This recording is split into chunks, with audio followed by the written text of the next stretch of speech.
Jogo rápido. Eu hoje vou entrevistar um recordista. Não. Bora Milanovic tem mais jogos em Copas do Mundo, participações do que ele. Mas o Bora nunca foi campeão do mundo. Ele foi 2 vezes campeão do mundo. Então, vai ser muito legal esse papo aqui. Carlos Alberto Parreira. Que prazer, professor. O prazer é nosso tê-lo aqui em casa. Companheiro de tantas batalhas no futebol, uma amizade que permanece até hoje. E parabéns pelo seu trabalho, pelas entrevistas, tem acompanhado. Você está dando uma contribuição para melhorar esse nível do nosso futebol. Nós temos uma história muito parecida agora, né? E eu estou curioso por te fazer essa pergunta que eu ainda não fiz, né? Quando eu fiz 60 anos, eu digo, bom, está na hora de dar uma parada, né? Não vou ficar depois aí me lamentando como a gente vê algumas pessoas, que é o ciclo natural da vida, né? E eu saí do campo e fui fazer alguma coisa interessante dentro do futebol ainda. Mas de vez em quando ainda sonho, Parreira. Eu sonho dirigindo, eu sonho sendo contratado, eu sonho jogando, entrando no estádio. Você, como é que é depois dessa decisão aí? Eu não sonho. De verdade. Parou mesmo? Parei mesmo. Parei mentalmente, fisicamente, espiritualmente.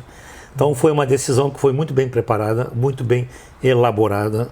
Quando eu assumi a última seleção que eu dirigi, que foi a África do Sul, ao final da Copa do Mundo eu ia completar 67 anos de idade. Eu falei, aqui eu termino a minha carreira de técnico. Então aqueles 3 anos eu me preparei para aquele momento. E graças a Deus, o último jogo nós jogamos contra a França, ganhamos da França na África do Sul, foi muito celebrado, muito comemorado e tal. E eu acho que depois de 47 anos, chega um momento em que você tem que reciclar a sua vida. O futebol é a coisa mais importante da sua vida, mas não é a sua vida. Você tem a sua família, você tem os seus amigos, os seus hobbies, você tem o que viver, você tem os seus netos. O ciclo da vida muda e muda com uma velocidade muito grande. E você tem que se adaptar e se preparar. E eu me preparei para não ficar sofrendo. Até porque eu também fui muito feliz. Tudo que aconteceu no futebol e tudo que acontece na carreira de um profissional, eu passei por aqueles momentos. Então vamos voltar um pouquinho. Nesse momento que se fala muito no futebol brasileiro, que nós estamos estudando mais, o futebol está ficando mais científico, né? A gente vê os cursos da CBF, as pessoas falando uma nova terminologia, né? O grossário do futebol agora está se modificando. Eu acho que a grande modificação que nós tivemos foi a Copa do Mundo de 70. Eu acho que foi o primeiro momento em que nós começamos a trabalhar em bases científicas. Você concorda com isso? Em termos de Brasil, sim. Em termos de Brasil. Em termos de Brasil, sim, porque em 70 a preparação física foi pioneira. Nós nos reunimos, a comissão técnica, liderada pelo Chirol, Coutinho e eu, e fizemos um estudo o que é que estava faltando. Nós, na Copa de 66, fomos ultrapassados, fomos esmagados pelo futebol dos europeus. Futebol total, que se chamava. Futebol total. Futebol, o jogue e não deixe jogar. Na verdade, que foi criado na Copa da Inglaterra em 66. Para mim, o grande marco do futebol, a grande história, o antes e o depois, né? Igual a história de Cristo, o antes e o depois, foi a Copa de 66. Para mim, futebol moderno, tudo que aconteceu em 66, hoje a gente está ainda sentindo os efeitos e se beneficiando do que ocorreu lá. Foi ali na Copa de 66 que o futebol mudou a sua dinâmica. Porque antes, até 62, o Brasil ganhou 2 Copas, 58 e 62, se jogava e se deixava jogar. Um esporte coletivo que se ganhava individualmente. Bons jogadores conseguiam ganhar o jogo. Ia falar, ganhava-se com os valores individuais que nós tínhamos.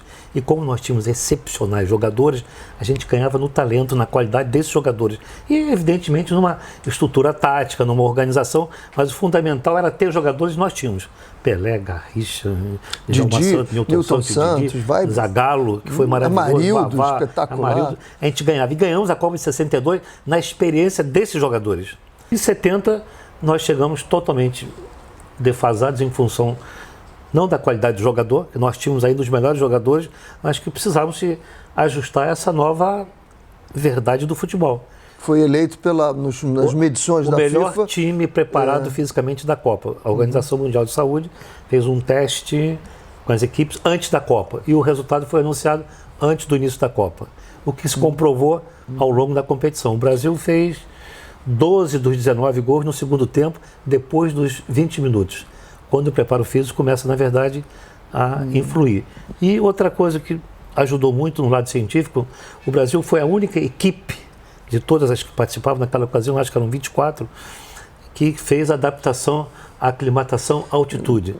Convidamos o maior especialista mundial, que era o Lamartine, que era brasileiro. Ele falou, deu uma aula e falou, a adaptação tem que ser no local da competição. Em termos de pressão, Parreira, quem participou de uma Copa, e eu participei, não foi com a seleção brasileira, né, de principal, de base é uma pressão, mas é muito diluída, e participei com a Jamaica, eu vi a pressão que é você estar lá dentro. Que pressão o Tite vai ter agora na Rússia? Eu falei, Tite, só estou preocupado com uma coisa. Está tudo muito perfeito, mano. Eu nunca vi nada igual. Eu já fui a 10 Copas, desde 70 que eu vou a todas as Copas. Eu nunca vi nada parecido. Treinador, unanimidade total e absoluta. Jogadores, unanimidade total e absoluta. Não discute convocação de ninguém? Não. Esquema tático, vitórias, está tudo perfeito, mano. Não tem uma crítica. Você não vê uma crônica. Tudo que os jogadores façam, qualquer decisão que o Tite toma, todo mundo aceita, porque é unanimidade. O trabalho foi muito bem conduzido. Muito bem. Então, esse time não sofreu. Eu acho que o treinador da seleção brasileira devia ter alguém de muita confiança no Brasil para dar a percepção do que está acontecendo. Porque a gente lá dentro, a gente fica sem esse exterior, né, Parreira?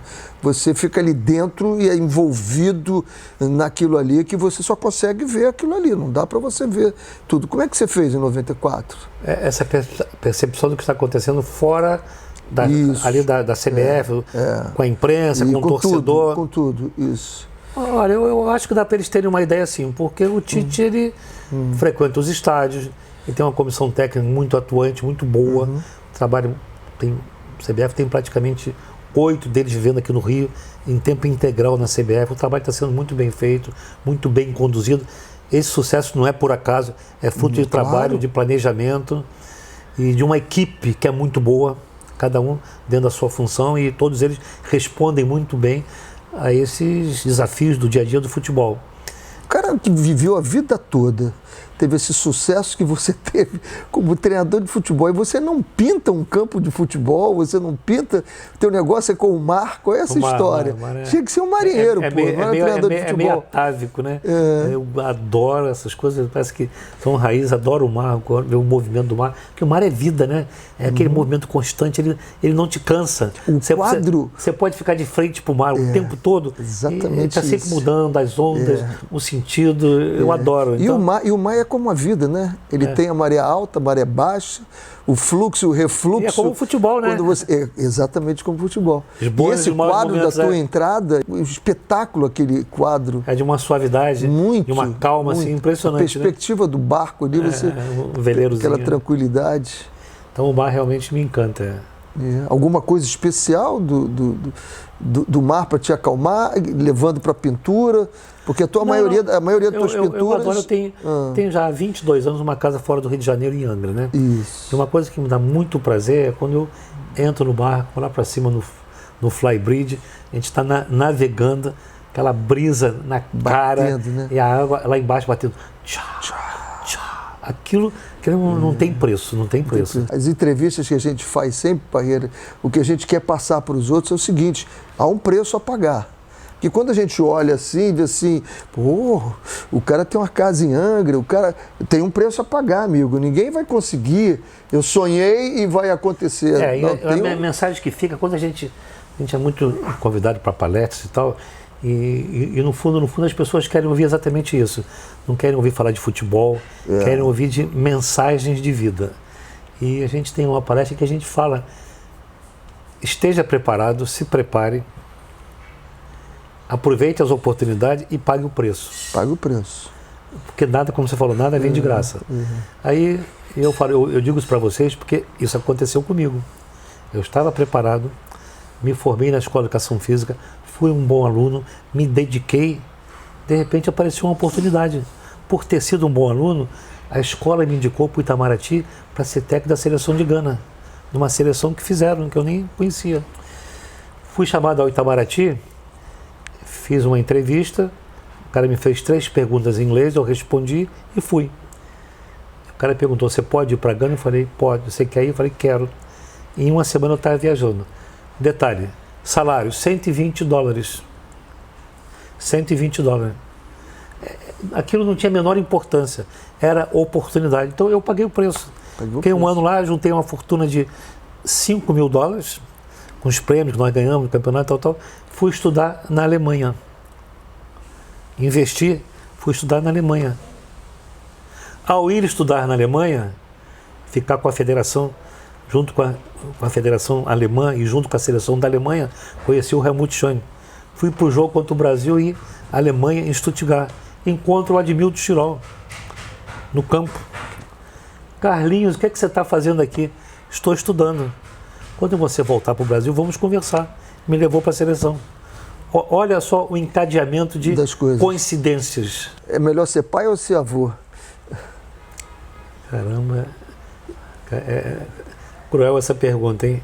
Não, eu faço essa pergunta, não, mas você que está vendo, porque toda vez que ele encontra, ele tem que falar das netas dele, o prazer que ele tem. Tem o maior prazer de dizer que ser avô te dá um renascimento espiritual.